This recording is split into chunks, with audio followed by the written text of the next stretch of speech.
I work with family businesses. I'm not a subject matter expert, not in marketing, not in operations. I feel comfortable with all these areas. I worked in all these areas. But my expertise is to help them make decisions that really matter, that move the family forward, that move the business forward. They all really want the same thing. They want to preserve the family wealth over generations. They want to preserve harmony, which is very difficult. And the exiting generations have a concern about their self-worth and about their ability to survive beyond their business. Why the decision dynamics are such a challenge? What is it that makes it so difficult for family businesses to make decisions and to agree together on those decisions? What we hear is on one side is the fear and the personal issue. On the other hand, it goes back to this complexity of how do you make decisions when you have all these factors coming into play, and the overlay of everything is the fact that there's no boundary between emotional decisions, and business decisions.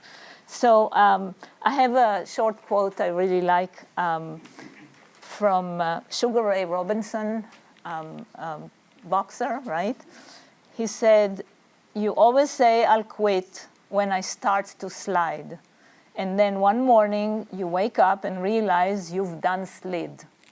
So what I find that when I ask business owners when they plan to transition out of a business, and I get an answer like 5 years from now, I will come back the next year, and what will the answer be? 5 years. Exactly.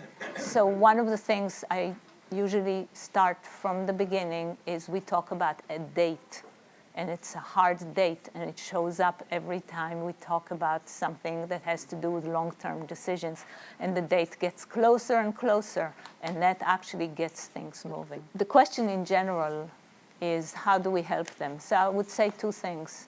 One is you have to get them to the point that they're open to say, okay, we should work on this, we should do the planning.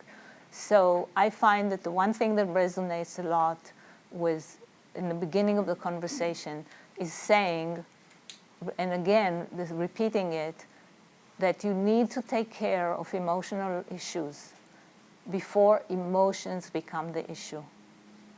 Just keep on highlighting how many emotional issues they're avoiding dealing with.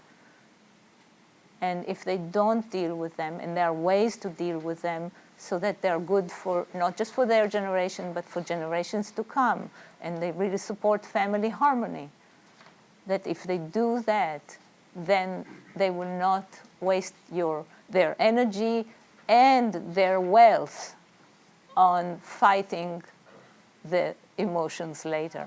In my network of business advisors, they're all advisors like you. They're not experts in family business, but they all got the same training as I did years ago in how to be a family business advisor. So you could be an insurance professional, or an attorney, or a CPA.